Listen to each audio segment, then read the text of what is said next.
We're going to move now to our next guest, Ami Kassar, MultiFunding.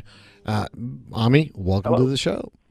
Hi, thank you so much for having me. My pleasure. Give us some background on you so our audience gets a chance to know you. Then let's go into the state of the financing market. Great. So my name's Ami Kassar. 8 years ago today, it's our 8th birthday. I started my company called MultiFunding, and what we do is we work with business owners and entrepreneurs across the country to help them figure out their very best possible loan options and understand the pros and cons of each approach and help them get the financing. We've also, I'm proud to be the new author of the newly released Growth Dilemma, which you can find on Amazon. Okay, when you say funding, are we talking debt and equity that you work with, or is there one or the other? No, sir. We work 100% with debt. So debt and equity are very different, and our job is to know the debt markets extremely well and know the different loan products out there and the pros and cons of them, and how entrepreneurs can take advantage of them. And, if you go to your bank and you try to apply for a loan, well, you're at the mercy of that bank's credit box, and whatever the particular banker you're working with is incentivized to promote. Our job is to know the loan markets universally and know the different programs and the different criteria and try to make it faster and more efficient for our clients to get to the finish line. Okay, let's go into the state of the financing market, and then I've got questions about interest rates moving and what's going to happen with the debt market. But let's start with the state of the financing market. It seems like it's definitely a little easier than since the inception of the Great Recession, and things have opened up a little bit. However, businesses are also healthier. So if you are a business in decent shape and have good credit and cash flow and collateral, you can get a good loan today at a reasonable interest rate for a long amortization. And so I think it's pretty good. Now, if you're a tiny business or struggling or you've had real problems, it's still very tough. Okay. All right. What is the growth dilemma right now? Well, the growth dilemma refers to the dilemma of an entrepreneur or business owner, which is to think about how big they want their business to become, how much risk they want to take, and what choices they want to make in accomplishing it. So what we find is that early on, business owners and entrepreneurs there take a lot of risk by default. They have to. And then as things move, and hopefully after a few years, they start cash flowing and getting a little bit more secure, they don't want to do that anymore. They're happy to be out of debt or have a lien off their house, etc. And the dilemma is if you want to keep growing, you often have to keep up with the risk, and you have to make decisions about what your financing comfort zone is. So the growth dilemma is a set of tools and stories of how 15 entrepreneurs think this through to help business owners think through tough decisions about how big they want to become and how much risk they want to take. Talk to me about how you grow. So you grow by, first of all, having a strategy and a service or a product that customers like. So that's good. And you have to have a team. And financing is also one part of growing, right? It's not the only part. But often for a growing business, money is like water. And you need the financing and you need the working capital in order to expand and grow. And so we don't have the answers to all the pieces, but you have to make decisions about what you want to do and how big you want to become. Some people are happy. We classify entrepreneurs in a couple of stages in the book. One is a glider, and a glider is a business owner who's built their business to a level that they're happy with, and they really don't want to do anything to mess it up or take any more risk, and they're content. And then there are growers, and growers are never satisfied, and they always want to push to the next level and try new things and experiment or make an acquisition or add more salespeople, build a management team, a new property, etc. And these decisions require capital and calculated decisions about how much risk you're willing to take. Tell me, from your perspective, how you determine a business owner's risk profile. Well, that's one of the things in the book. So there are no right or wrong answers, but one of the things in the book, and also you can go to growthdilemma.com and take the test, is a business owner or entrepreneur can answer 5 questions, and I'll actually get a risk score, and that score will help them determine their risk profile. So sometimes there's an inconsistency. Someone wants to be a grower, but they have a very low tolerance for risk, and that's going to cause issues. Other things that are important, if two business owners or partners or potential partners are in a business or thinking about going into a business together, it's really smart to go through these tools early on and assess it. You could have one partner who would never put a lien on their house to save their life, and another partner who's gung-ho and ready to go. Well, if they don't think those things through and talk about them early on, they're going to run into problems later. What do you mean by a low tolerance for risk? That's a little generic. I mean, there's got to be some for instances. Well, we run into it all the time. A small business owner who might have a business with $500,000 or $1 million worth of revenue, and they really, in order to push their business to the next level, they need some debt. But they're hell or high water, they're not going to personally guarantee a loan. And that's a low tolerance for risk. That's what I wanted to find out.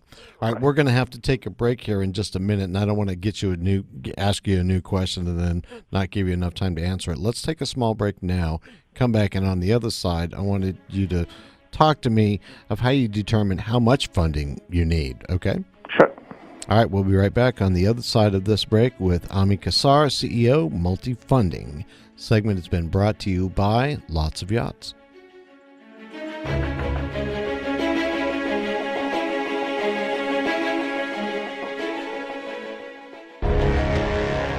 Welcome back to CEO Money. I'm Michael Yorba. We're speaking with Ami Kassar. He is the CEO of MultiFunding. All right, Ami, when we left off, we're going to come back here and we're going to talk about how you determine how much funding you need. And that's kind of a tricky judgment call. It's not just math, is it? Yeah, it is tricky. And the first important point I think to realize is that there are fundamentally two kinds of debt.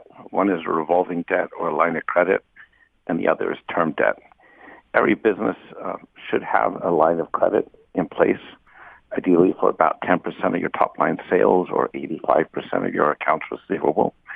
But it's important to know that that line of credit is there for seasonality or cash flow hiccups or unexpected surprises as they come up, almost like an insurance policy. The line of credit is not there or not intended to be there for making investments. And then if you're going to make an investment, whether that's a piece of equipment or a new building or acquiring a company or adding new sales team or marketing, then it's a different question, and you should have a really good thesis about how much money you anticipate making from that investment, what the worst case scenario is, what the best case scenario is, and something in the middle. And before you take on debt to make that investment, you should have a pretty darn good idea that you can pay it back, and you should be comfortable that you have the cash flow to pay it back. You don't want to be taking on more term debt just for the sake of taking on debt. You want to take on debt in a responsible manner at responsible rates that can help you grow and expand your business. I think you were going to tell me one more. No, that's really it. It's term debt. And then the other important thing about term debt, in my opinion, is that, if you were to, I often ask the example, if you were to buy a piece of equipment and you had three choices to finance it. And one was if it was a $100,000 piece of equipment and the manufacturer offered you a 2% cash discount, so you pay $98,000 of cash.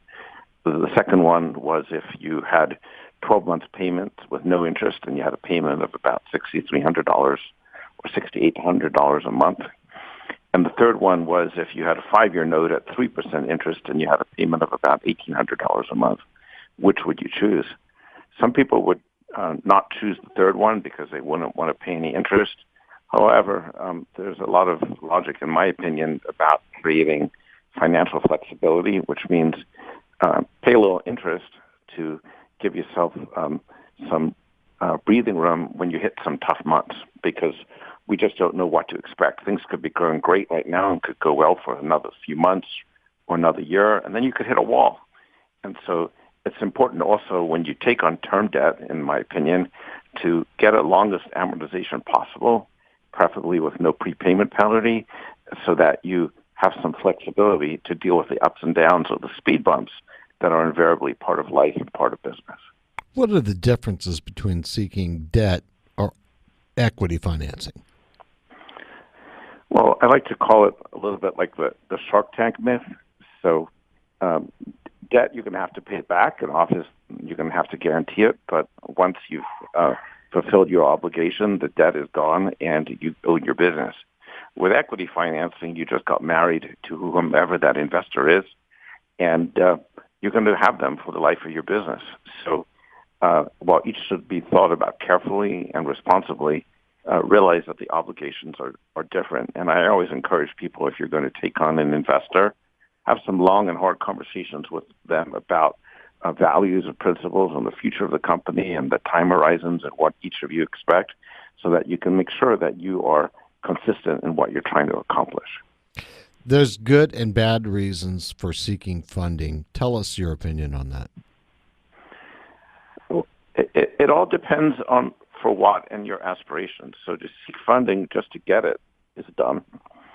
To seek funding and get as much as you can, as quickly as you can also often be dumb. Dumb's maybe not the right word. I call it, you have to choose.